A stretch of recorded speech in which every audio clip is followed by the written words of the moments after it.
Hey everybody, welcome back. So I wanted to do a little video here on Snap. Snap is the number one trending stock right now as far as sentiment is concerned on Wall Street Bets, and you can see here that, or sorry, not Wall Street Bets, but Swaggy Stocks, which follows Wall Street Bets. And you can see here there's like 9% are neutral, 21% are bullish, and it looks like 44% have negative sentiment. Now, first of all, why do stocks do this, especially after earnings, right? And I think that a lot of people, when they're looking at these types of stocks, and they get emotional about them, and they're they have their opinion. Snap is the best thing in the world, and it's the future, and blah blah blah blah blah. But what actually happens in these situations, you can see it has a long history of gapping higher. So it gapped higher, then it goes sideways, and it goes higher, and it goes sideways, and then it gapped higher here, and you can see it goes a lot higher. Here it gapped lower. Here over these earnings, it didn't gap, but it did have a bullish run after that, right? And then here you can see it didn't gap again, but what it did was it had a run lower afterwards. So this is a very typical behavior for Snap. Now, why is it important to go and check previous earnings and check price reactions after previous earnings? Because it can really be indicative of whether or not, and this is the big giveaway that I'm giving you guys here. Certain stocks have the market makers don't price them right, and that's what creates these situations, right?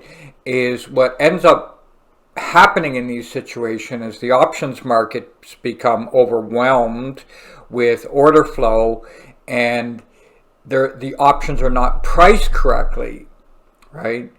And that's what creates these types of big gaps in these situations, is just massive differences in the supply and demand dynamic, right?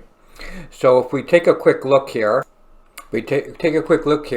now this is as of Friday, so I don't know exactly what the call gamma and the put gamma strikes were, so I can't really comment, but let's assume that they were the way they look right now. But what ends up happening is whenever you have the market maker that is offside on a position, in other words, there is a skew towards more call or more put gamma, and in this case the 65 is heavily skewed towards the call gamma, and in this case the 70 and the 75. Now what that actually means in the real world is that the market maker is overly exposed when a large demand comes into the market and there's not enough supply. So what happens is whenever you see these stocks that are gapping above these very large levels where there is the market makers offside on these things, and right up into the 80s, you can see here, it almost touch 80. I think 80 will be the top.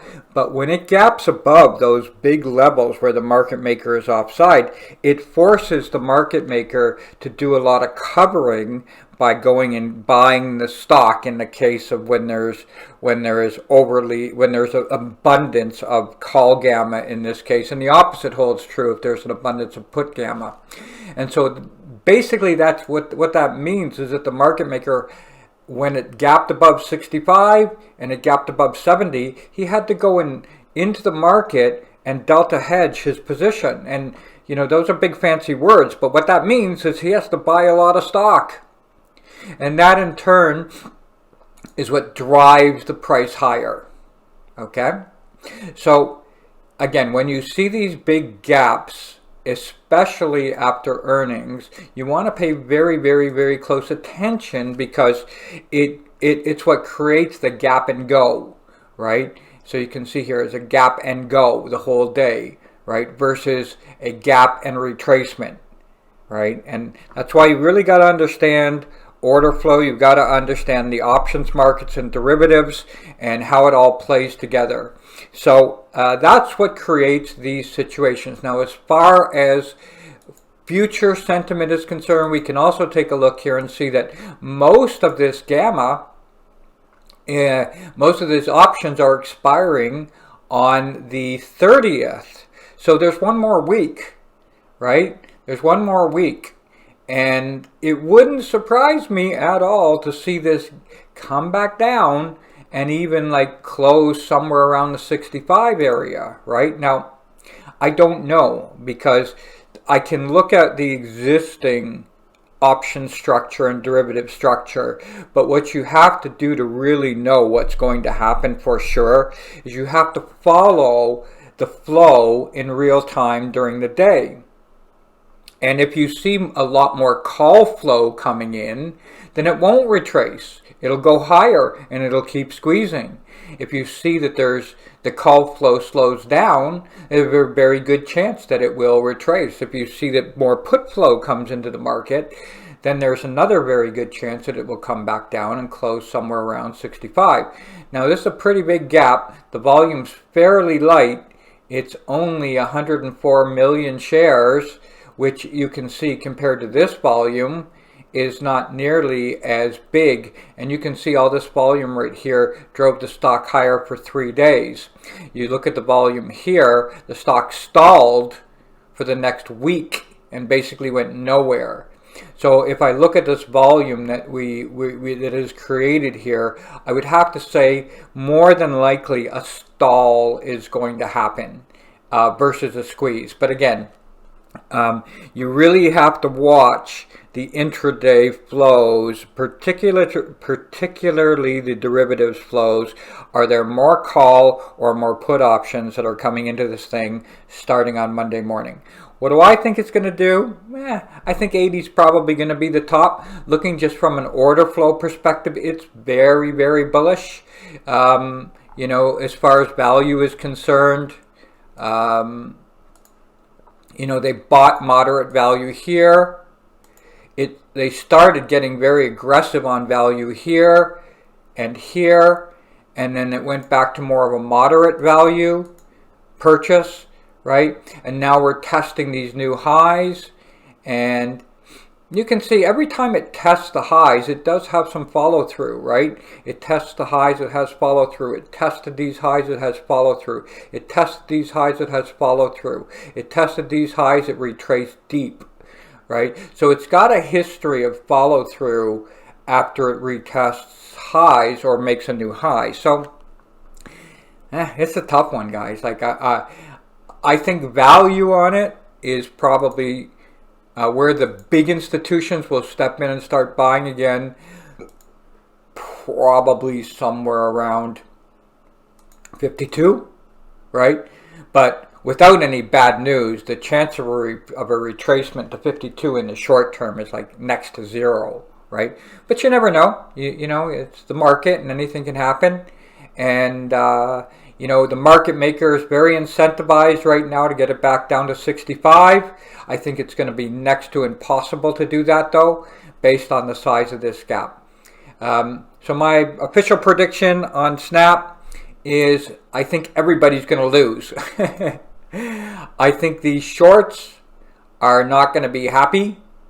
Everybody that's calling the negative sentiment. I think the positive sentiment, well, those guys are already happy. So, you know, if you were long this stock, you are not in any pain, no matter where you bought this stock. Here. Even if you bought the stock here, you're not in any pain. So it's really, really hard for a stock to drop when you have nobody that's in pain and suffering. And the only people that are in pain and suffering are the shorts.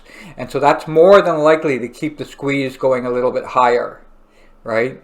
And so I think that the shorts are already in max pain. I think the longs are happy. So my official prediction, drum roll please, is for a sideways market on this. I think it's going to probably consolidate and go sideways.